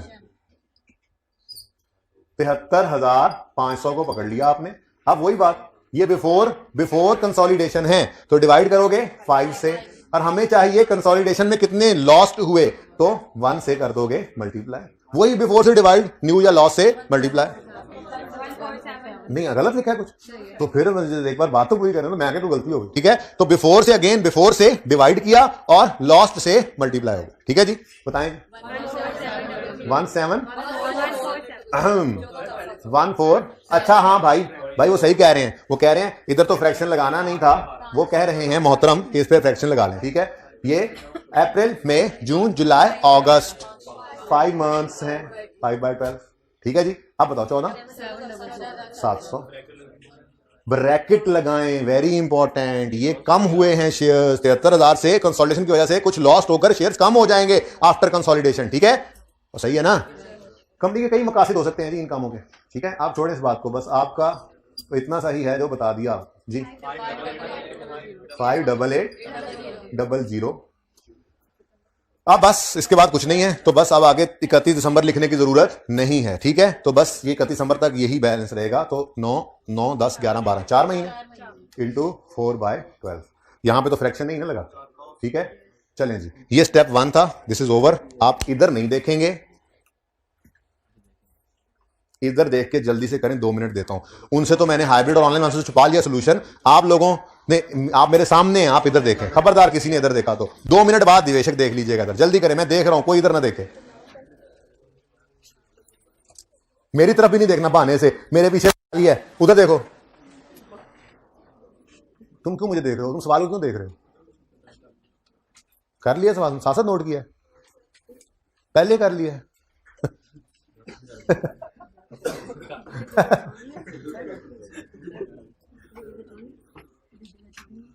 जी बेटा जगह छोड़नी है।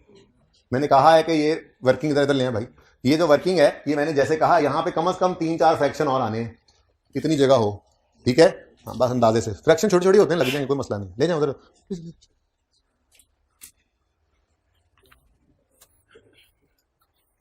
अब जिसने मुझे भी देखना है तो इधर ही देखे, हाँ उधर मुझे देखने के बहाने से, सवाल पूछने के बहाने से, सर इधर बताइएगा ना, ये बताइएगा साथ, ठीक है।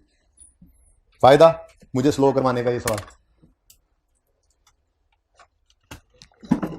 यानी स्टेप 1 में, यानी हम जब ये देखते हैं कि बोनस या स्प्लिट या कंसोलिडेशन में शेयर्स की अंदर चेंज कितनी आई है, उसके लिए पहली 2 रोज इस्तेमाल होती हैं।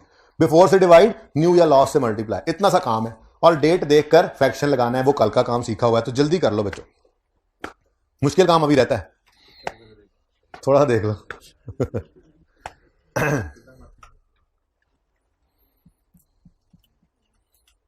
पर्चे में क्या करोगे? अच्छा यार सॉरी, मैं तो चाह रहा हूँ कि दस्ती कॉन्फिडेंस आया हूँ यार, एक बार भी हमने तो कोशिश की, सही होगी। चलें जी, एक नजर जरा हाइब्रिड वालों को और ऑनलाइन वालों को वो दिखाकर वापस लाएं। ये अगली रो लाइट्स की ऑफ नहीं है, ये रिकॉर्डिंग में क्वालिटी खराब तो नहीं आ रही होगी, देख लो आमिर भाई, बोर्ड के ऊपर जाती है वो। अच्छा ये मुझे आज दिखानी है वीडियो आपको, एकदम से शक पड़ गया।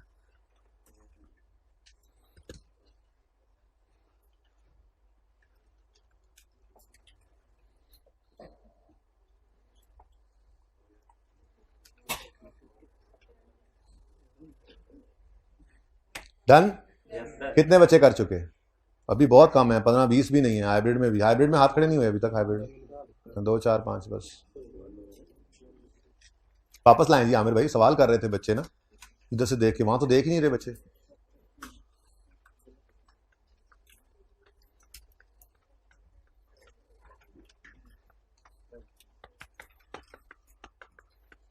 एनालिसिस एडा वड्डा कर लिया भाई, तुम वेटेड एवरेज निकी जगह ते कर रहे हो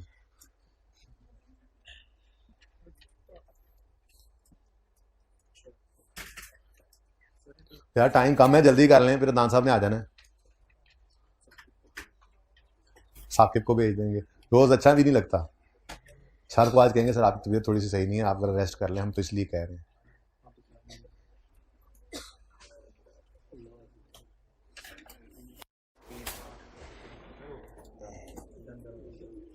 बहुत अच्छी बात है जी, अगर हो गया।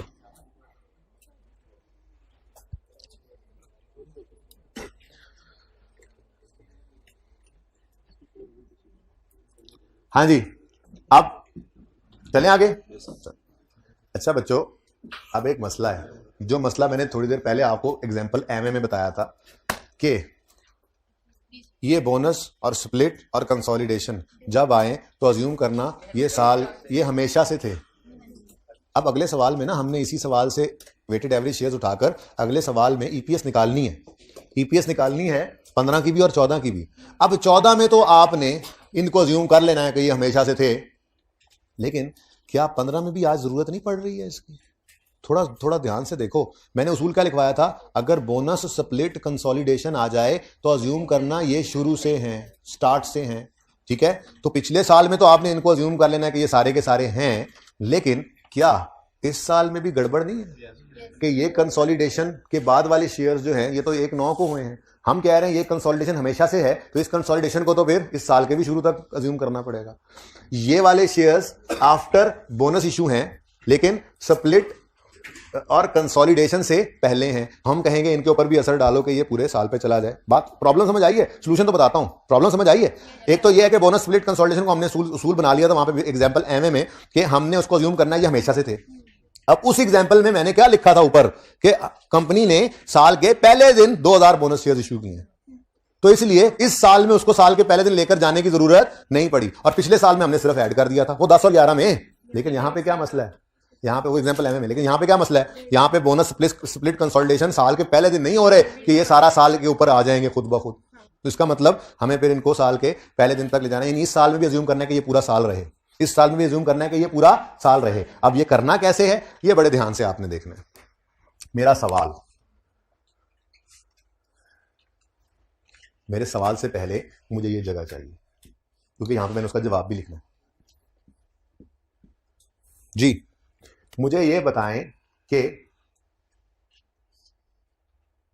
ये जो 58,800 शेयर्स पड़े हैं, क्या इन शेयर्स में बोनस शेयर्स का इशू पड़ा है? बोनस शेयर का असर पड़ा हुआ है, स्प्लिट का पड़ा हुआ है, कंसोलिडेशन का पड़ा हुआ है। इसका मतलब इसमें बोनस, सर्फ एक्सेल, एरियल सारे पड़े हैं, ऐसे ही है। तो इसमें बोनस, स्प्लिट और कंसोलिडेशन है, इतना बड़ा पूरा ही आता, और कंसोलिडेशन का असर पड़ा है कि नहीं पड़ा? पड़ा है। अगर इसमें बोनस, स्प्लिट और कंसोलिडेशन का असर पड़ा हुआ है तो फिर हमें यहां क्या करने की जरूरत है? हमें कुछ भी करने की जरूरत नहीं है, क्योंकि इन शेयर्स में सबके असरात पड़े हैं, यानी इस क्वांटिटी के अंदर सारे मौजूद हैं। ठीक है ना, यही चाह रहे थे ना हम। ठीक है, तो यहां पर तो आपने क्या करना है? कुछ नहीं करना। ठीक है, तो क्या करेंगे? कुछ नहीं करना, कुछ नहीं करेंगे।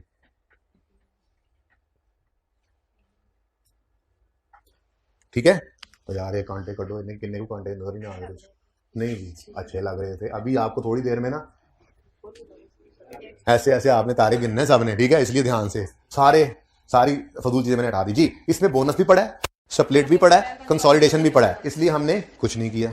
ठीक है, आगे बढ़ते हैं, एक स्टेप ऊपर जाते हैं। ये 73,500 शेयर्स भी तो पड़े हैं। ठीक है, इनके बारे में फरमा दें, इनमें क्या पड़ा है और क्या नहीं पड़ा। इन शेयर्स में बोनस का असर भी आया पड़ा है, स्प्लिट का भी आया पड़ा है, लेकिन कंसोलिडेशन का असर नहीं है। लिख लेते हैं, इसमें बोनस और स्प्लिट का असर पड़ा है,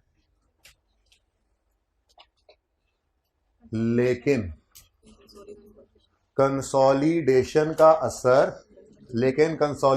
का असर नहीं पड़ा हुआ। ठीक है, तो फिर आप क्या करें जी? इसमें कंसोलिडेशन का असर डाल दें। ठीक है, तो इस दूसरे केस में हम क्या करेंगे कि हम कंसोलिडेशन का असर डाल देंगे।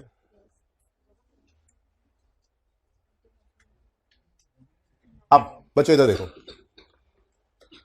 ये shares after bonus and split हैं, ये shares after bonus and split हैं, लेकिन आफ्टर कंसोलिडेशन नहीं है। हम चाहते हैं कि ये वाले शेयर्स आफ्टर कंसोलिडेशन भी हो जाएं। बात समझ रहे हैं? इसका मतलब ये बिफोर कंसोलिडेशन है, हम चाहते हैं ये आफ्टर कंसोलिडेशन बन जाएं। ये स्टेप 2 जब शुरू होगा बच्चों, तो स्टेप 2 में पहली और तीसरी रो का यूज चलेगा, और अगेन रट्टा पर्चे में पास करने के लिए डिवाइड हमेशा पे और नहीं होना। सुकून जिंदगी में, बस एनालिसिस करो, सवाल हो जाएगा। लेकिन अभी तो मैं समझा भी रहा हूं एक एक चीज। ठीक है, तो वैसे तो रट्टा भी लग सकता था, बस ये कर लो 5 मिनट 10 मिनट में सवाल हो जाना था। ठीक है, लेकिन सुकून से समझाया आपको। क्या इसमें बोनस, स्प्लिट, कंसोलिडेशन सब पड़े हैं। ये शेयर्स में बोनस और स्प्लिट तो है, कंसोलिडेशन इसके बाद हुई है, तो इनमें कंसोलिडेशन का असर नहीं है। हम चाहते हैं कि इनमें भी कंसोलिडेशन का असर आ जाए, तो ये है बिफोर कंसोलिडेशन। हम चाह रहे हैं ये बन जाएं आफ्टर कंसोलिडेशन। ये है बिफोर कंसोलिडेशन, हम चाह रहे हैं कि बन जाएं आफ्टर कंसोलिडेशन। तो डिवाइड करेंगे बिफोर कंसोलिडेशन वाले से, मल्टीप्लाई करेंगे आफ्टर कंसोलिडेशन वाले से, तो इसका असर भी आ जाएगा इन पे। ठीक है, तो इधर देखो, यहां पर एक फ्रैक्शन लगेगा, इसमें हम डिवाइड करेंगे बिफोर ना वो वहां से देखा करो, बोला ऐसे करो, ये बिफोर कंसोलिडेशन है, हम चाह रहे हैं आफ्टर पे आ जाए, तो जिस पे है उससे डिवाइड करेंगे ना। ठीक है, तो बिफोर कंसोलिडेशन है तो बिफोर वाले से डिवाइड करो 5, और आफ्टर कंसोलिडेशन पे लाना है तो मल्टीप्लाई कर दो 4 से। ठीक है, लेकिन अगली बात तो आपको पता होनी चाहिए, अगर ये बिफोर कंसोलिडेशन थे तो क्या ये नहीं थे? इसका मतलब ये तो जाएगा तोड़ो तोड़, टापो टाप, नैरो नैर, बारो बार। ठीक है, अब देखो, ये after split, after consolidation, after bonus था, ये आफ्टर बोनस, आफ्टर स्प्लिट था, अब ये आफ्टर कंसोलिडेशन भी हो गया। ठीक है, ये आफ्टर बोनस था, आफ्टर बोनस था, बिफोर स्प्लिट था। अभी स्प्लिट पे तो गया नहीं ना मैं, उस पे आते यहीं पर रोके, स्प्लिट अभी करवाना है, वापस आए। कंसोलिडेशन का असर सब पे पहुंचा नहीं पहुंचा, चेक करते हैं जी। ये after bonus, after split, after consolidation था। ठीक है, कुछ नहीं कहा, इसको पकड़ा, तुम बिफोर कंसोलिडेशन हो, इसको कर दिया हमने आफ्टर कंसोलिडेशन। अब ये after bonus, after split, after consolidation, ठीक है। ये आफ्टर बोनस और आफ्टर कंसोलिडेशन तो हो गया, अभी स्प्लिट का असर रहता है। चलो अब आगे चलो, अगली दफा फिर लिखता हूं ये बात। ये शेयर्स बताओ जी, ऐसे इसमें सिर्फ किसका बोनस पड़ा है? इसमें सिर्फ किसका असर पड़ा है? ठीक है, बोनस का असर पड़ा जी। इसमें सिर्फ यार साकिब को बुलाएं यार, टेंशन हो रही है, 7 मिनट रह गए, लीगल वाले सर से पूछ ले। वैसे जरूरत नहीं पड़ेगी, लेकिन एहतियातन अच्छा होता है, मैं रिलैक्स हो जाता हूं जी। इसमें असर पड़ा है, इसमें सिर्फ बोनस का असर पड़ा है, इसमें सिर्फ बोनस का, बाबा जी को बुलाएं, असर पड़ा हुआ है, इसमें सिर्फ बोनस का असर पड़ा है। अब हमें क्या करना पड़ेगा, इसमें स्प्लिट और कंसोलिडेशन का असर डालना पड़ेगा, ठीक है जी। तो अब क्या करेंगे, इधर हम क्या करेंगे, स्प्लिट और कंसोलिडेशन का असर डाल दें। अब इधर देखें बच्चों, कंसोलिडेशन का असर तो इस पे हमने ऑलरेडी डाल दिया है। अब हमें क्या करना है, इसके ऊपर स्प्लिट का असर डालना है। अब ये बिफोर स्प्लिट है, हम चाहते हैं आफ्टर स्प्लिट बन जाए। पहली और तीसरी रो यूज होनी है, डिवाइड बिफोर से होना है, वो बस वैसे ही चलना है, ठीक है। तो ये बिफोर स्प्लिट है, आफ्टर स्प्लिट पे ले जाना है, डिवाइड करेंगे बिफोर स्प्लिट से, मल्टीप्लाई करेंगे आफ्टर स्प्लिट से, तो डिवाइडेड बाय 2 मल्टीप्लाइड बाय 7। और ये अगर बिफोर स्प्लिट पड़े थे तो ये तो पहली बार है, ये तो बिल्कुल ओपनिंग वाले हैं, तो ये ऊपर भी चला जाएगा। सुभान अल्लाह, ठीक है। अगली बात ओह सॉरी वो जरा जी खुशी में। अब ये भी गया, अब इसकी बात करो, इसमें ना बोनस है, ना स्प्लिट है, ना कंसोलिडेशन है। कंसोलिडेशन भी आ गई, स्प्लिट भी आ गया, रह गया सिर्फ बोनस। चलो बोनस तो आसान है, बोनस ये बिफोर बोनस है, ये स्टेप बाय स्टेप चलेंगे तो हो जाना है। अगर एक को देखा तो फिर गए, ठीक है। अच्छा तो ये बिफोर बोनस है, हम चाहते हैं आप बिफोर स्प्लिट भी है, तो आप आफ्टर स्प्लिट हो गए, बिफोर कंसोलिडेशन भी है, आफ्टर कंसोलिडेशन कर दिया हमने, रह सिर्फ क्या गया, बोनस, ठीक है। तो ये बिफोर बोनस है, जाके बैठ, बिफोर बोनस है, हम चाहते हैं कि ये आफ्टर बोनस पर आ जाएं। अगेन डिवाइड बिफोर वाले से, ठीक है। तो divided by 4 before bonus multiplied by 7, ठीक है जी। लो भाई बस सवाल खत्म हो गया, ठीक है जी। सवाल खत्म हो गया जी। बताओ टोटल 4906 वालों कैलकुलेशन करना सीख लो जी। 98 तो ना बोल, फिर 9800 पूरा बोल यार, जो बोलना ही है। इतना आवाजार क्यों है मुंडिया जी? जी 2450 19600 ग्रैंड टोटल बताएं। अब ये ना कहना काम किया ही क्यों सर? ये हर सवाल में नहीं होना भाई, सही कह रहे हैं। ये सिर्फ इसलिए ऐसा हुआ है, ये दोनों बराबर आए हैं क्योंकि मार्केट प्राइस पे शेयर्स इशू नहीं हुए थे। जिस वक्त मार्केट प्राइस पे शेयर्स इशू हो जाएं तो ये बराबर नहीं रहते, ठीक है ना। तो ये क्योंकि सिर्फ अलग करके 3 चीजें सिखाई हैं, इसलिए इसमें यहां पर अप्लाई हो गया ये मामला, ओके। ठीक है ना, हाँ, वरना ऐसे होता नहीं है। अच्छा सुनो, यहां पे मैंने यूं करके ये नहीं लिखा कि इसमें किसी चीज का असर नहीं है, वो पता है ना आपको। तो ये एक एडिशनल फ्रैक्शन इसी वजह से लगा हुआ, ओके। कैसा रहा? हाँ बस इसको ना घर पे जाके ना इस सवाल को आप बेशक इसी सवाल को एक बार फिर कर लेना। वैसे इससे अगला जो सवाल है ना उसमें बाकी सब कुछ है, मार्केट प्राइस का इशू भी बीच में डाल दिया है। तो इंशाल्लाह जो होमवर्क वाला 7वां सवाल है ना उसमें ये दोनों बराबर नहीं आएंगे, ओके।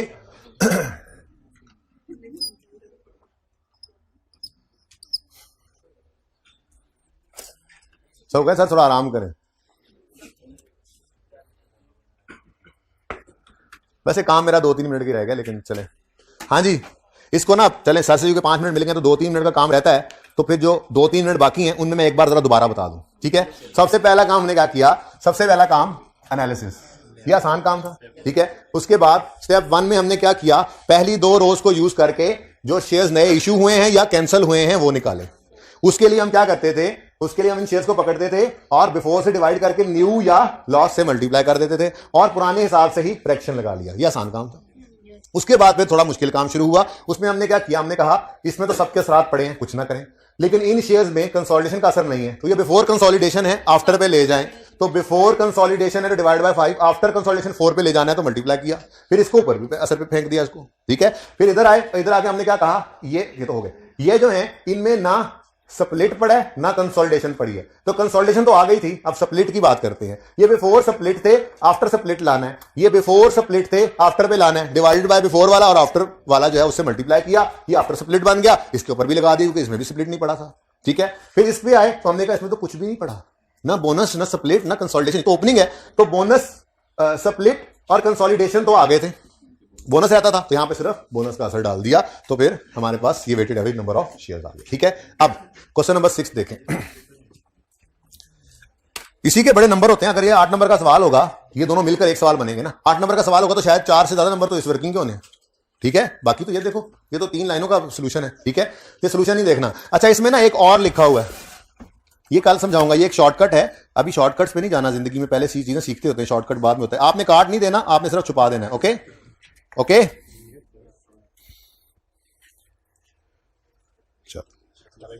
अच्छा जी, चले, रिक्वायरमेंट है calculate EPS of 14, calculate EPS of 15 along with comparatives.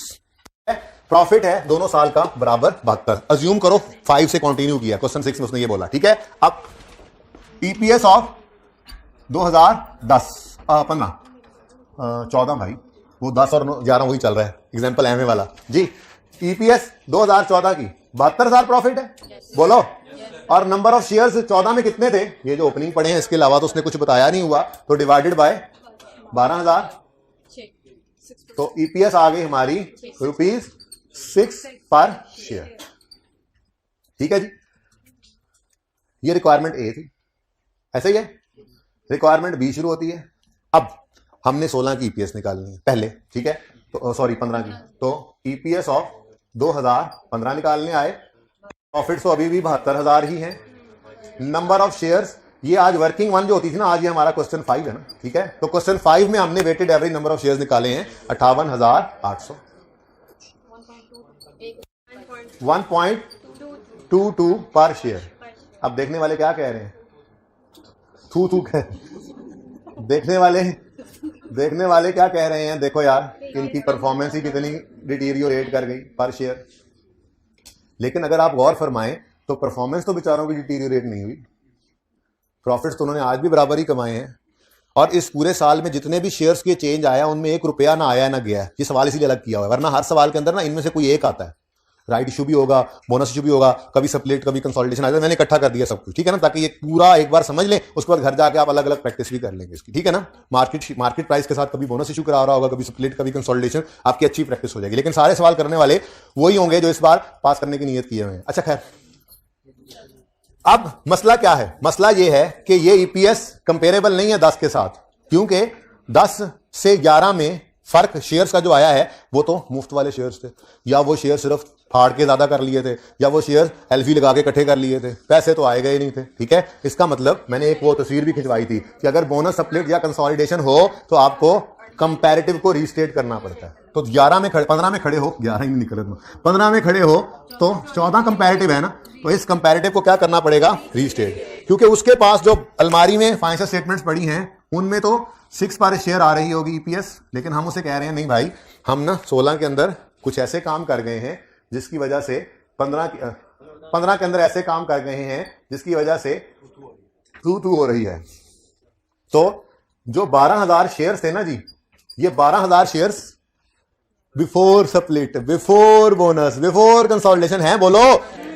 तो इनको अगर हमने after split, after bonus, after consolidation करना है तो इसका मतलब एक आसान काम बताऊं, ये देखो, ये सारे के सारे फ्रैक्शन जो हैं ये यही तो थे, ये बोनस आफ्टर बोनस करने के लिए था, या आफ्टर स्प्लिट करने के लिए था, या आफ्टर कंसोलिडेशन करने के लिए था, बोलो, ठीक है।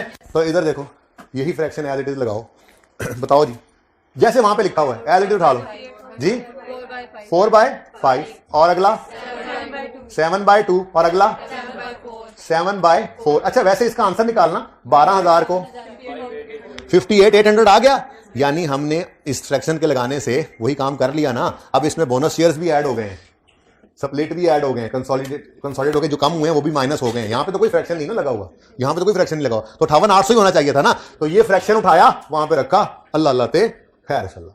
हाँ जी बोले जी। ईपीएस 1.22 पर शेयर। अच्छा ये ना सवाल जान के ऐसा किया गया होता है कि आपको फौरी तौर पे नजर आए, हाँ देखा प्रॉफिट, अब प्रॉफिट चूंकि बराबर रखा हुआ है, ईपीएस सही हो गई है, ठीक है ना। असल में ऐसा नहीं होता, असल में जब हम ये असर डाल देते हैं ना तो फिर जो फर्क होता है वो फर्क एक्चुअल में ईपीएस के अंदर या इंप्रूवमेंट है या डिटीरियोरेशन। बात समझ गए? ठीक है, ये समझ आया सारा। तो यहां पर फ्रैक्शन एलिटी उठा के लगा लो, और आपने चेक भी कर लिया, बनता भी 58,800 ही था। अगर 12,000 में 9,52,500 ऐड करें और 14,700 माइनस करें तो 58,800 ही आना चाहिए। आप इसके ऊपर चेक कर लें लगाकर 12,000 पे तीनों फ्रैक्शंस, ये 58,800 ही है। तो हमने रीस्टेट कर दिया। ओके वो इफेक्ट सिर्फ इस साल में था बेटा, वो वेटेड एवरेज निकालने के लिए यूज हुआ, पिछले साल में तो सारा साल ही रहेंगे ना जी। बेटा इधर देखें, इससे अगला सवाल जो है उसमें सिर्फ क्या है, ये देखें, न्यू शेयर्स मार्केट प्राइस पे भी इश्यू हुए हैं, बाकी बोनस इश्यू भी है और कंसोलिडेशन भी है, स्प्लिट नहीं है इस सवाल में, ठीक है। तो ये आपके होमवर्क में। ओके जी, बाकी होमवर्क भी ज़हन में है। अल्लाह हाफ़िज़।